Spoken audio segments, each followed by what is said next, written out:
Bismillahirrahmanirrahim. Assalamualaikum warahmatullahi wabarakatuh. Innal hamdalillah wassalatu ala Rasulillah subhanaka la ilma lana illa ma 'allamtana innaka antal alimul hakim.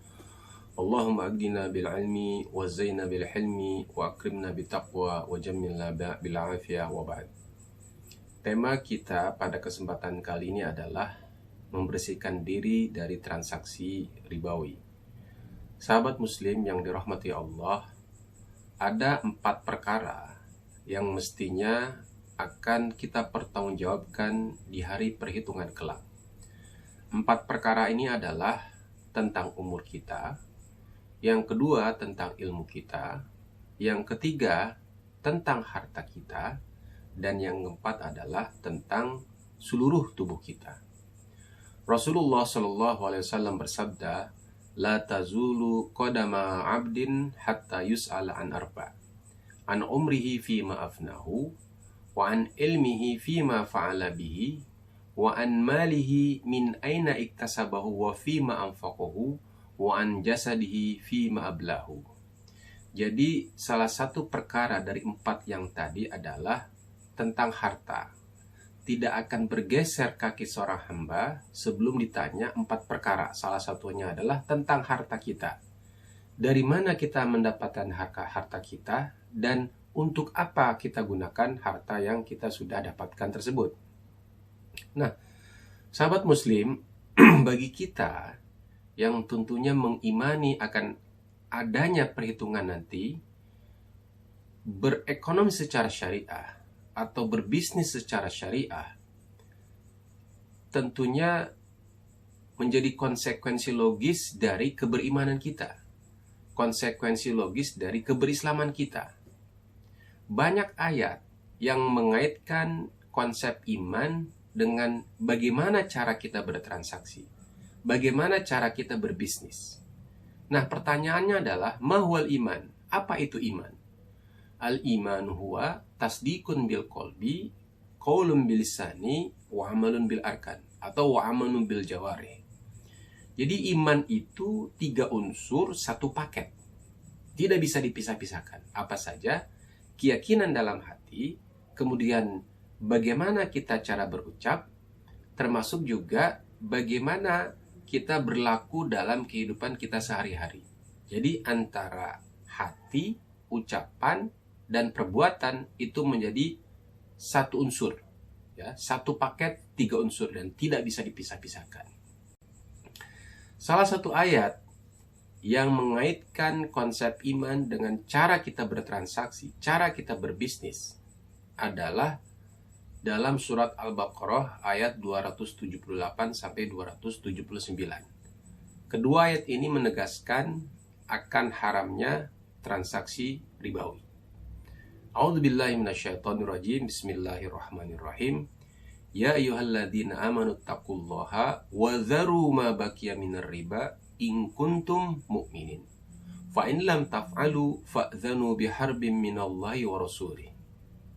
Sahabat muslim, 2 ayat ini memiliki 2 stressing point, 2 penekanan.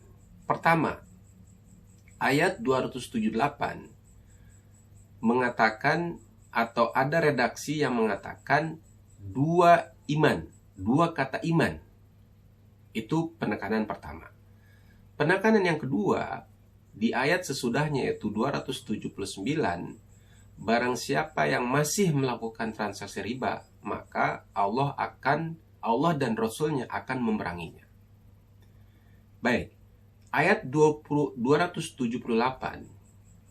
menegaskan bahwa siapapun yang beriman maka harus meninggalkan atau harus membersihkan dirinya dari transaksi riba.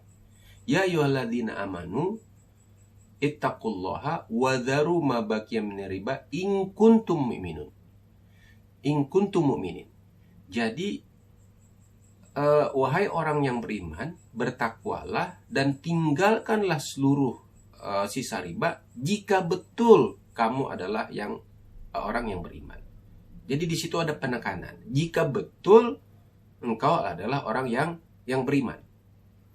Nah, jika masih terus membandel, dan terus melakukan transaksi ribawi ini, maka ingatlah bahwa Allah dan Rasul-Nya akan memeranginya. Jadi sahabat muslim, tidak ada alasan bagi kita untuk tidak membersihkan diri dari transaksi ribawi. Karena konsekuensinya adalah Allah dan Rasul-Nya akan memerangi bagi siapapun yang masih melakukan transaksi ribawi. Nah sahabat muslim, tentang harta ini Allah memberikan arahan. Dalam surat Al-Fajr ayat 15 sampai ayat 17, Allah mengatakan, kalla, bukan harta, bukan kekayaan harta yang membuat kita ini mulia, dan juga bukan miskin harta yang membuat kita dihinakan. Bukan itu, kalla, kata Allah. Tapi yang menjadi kita mulia adalah bagaimana kita istiqomah dengan keimanan kita. Bagaimana kita istiqomah dengan yang 3 unsur itu. Ya, antara keyakinan dalam hati, perkataan dan perbuatan, termasuk juga bagaimana kita mencari harta dengan memastikan bebas dari transaksi ribawi. Rasulullah SAW bersabda, "Qul amantu billah tsumma istaqim." Katakanlah, saya beriman dan saya istiqomah dengan keimanan saya. Saya jujur, saya konsisten dengan keimanan kita, termasuk juga dalam proses mencari harta. Demikian sahabat muslim, mudah-mudahan kita senantiasa diberikan kesehatan oleh Allah Subhanahu wa taala, dan tentunya kita istiqomah dalam menjaga 3 unsur satu paket tadi, dan tentunya senantiasa kita menjadi umat Nabi Muhammad SAW dan mendapatkan syafaat dari beliau. Amin ya Allah ya Rabbal Alamin. Billahi taufiq wal hidayah. Assalamualaikum warahmatullahi wabarakatuh.